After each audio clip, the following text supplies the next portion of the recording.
Assalamualaikum warahmatullahi wabarakatuh. Izin memperkenalkan diri, nama saya Hari Ropi Nugraha dari kelas pagi A dengan NIM 2011 51115. Di sini saya akan menjelaskan tentang perancangan sistem informasi pembuatan KTP. Latar belakang, KTP merupakan kartu identitas warga negara Indonesia. Pada proses pembuatannya tidak dapat dilihat dari proses kesederhanaan, tetapi menempatkan posisi para petugas untuk melayani dan memberikan pelayanan kepada masyarakat. Satu orang hanya bisa mendaftar sekali dan hanya mendapatkan satu KTP. Pihak-pihak yang terlibat dalam pembuatan e-KTP antara petugas dan kelurahan serta warga atau pembuatan KTP. Aliran sistem informasi atau ASI. Bagian aliran sistem merupakan bagian yang menunjukkan arus pekerjaan secara keseluruhan dari sistem. Bagan ini menjelaskan urutan-urutan dari prosedur-prosedur yang ada dalam sistem. Bagan aliran sistem menunjukkan apa yang dikerjakan di sistem. Di sini penduduk atau pemohon mengisi formulir KTP, terus dikasih surat pengantar Pak RT, terus mengecek biodata pemohon, terus ke kelurahan dikasih surat pengantar ke kelurahan, terus mengecek biodata pemohon, terus tanda tangan surat pengantar kelurahan, lalu ke kecamatan, mengecek biodata pemohon dan menyetujui pencetakan KTP, terus cetak KTP. Di sini ada ASI susulan.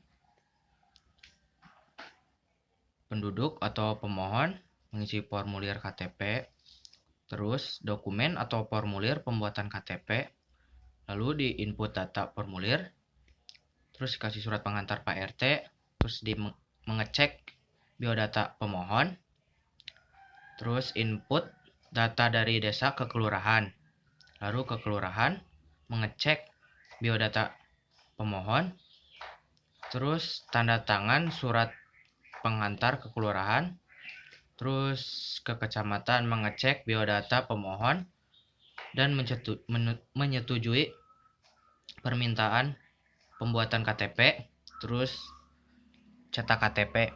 Konteks diagram menggambarkan seluruh elemen perangkat lunak sebagai sebuah proses dengan input dan output data yang ditandai oleh panah masuk dan keluar berturut-turut.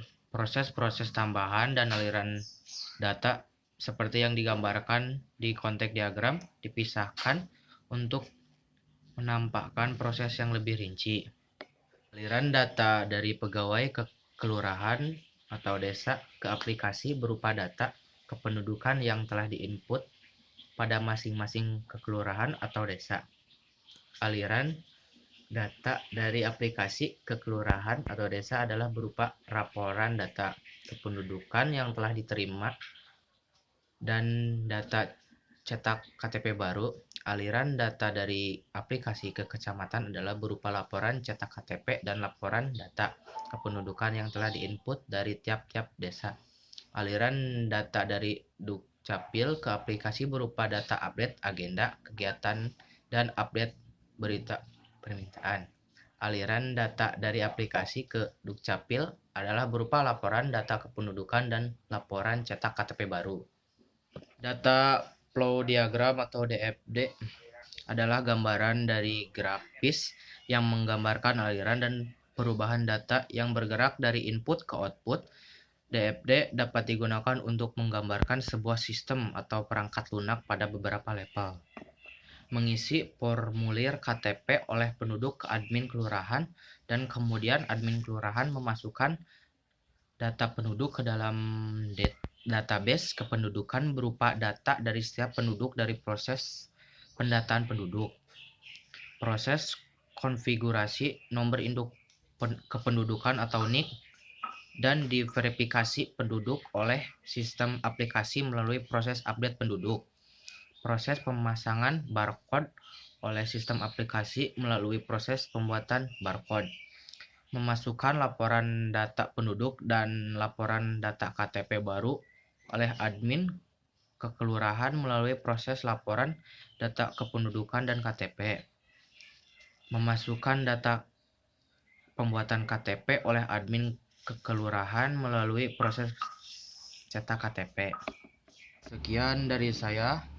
Mohon maaf bila ada kata-kata yang salah. Wabillahi taufiq wal hidayah. Wassalamualaikum warahmatullahi wabarakatuh.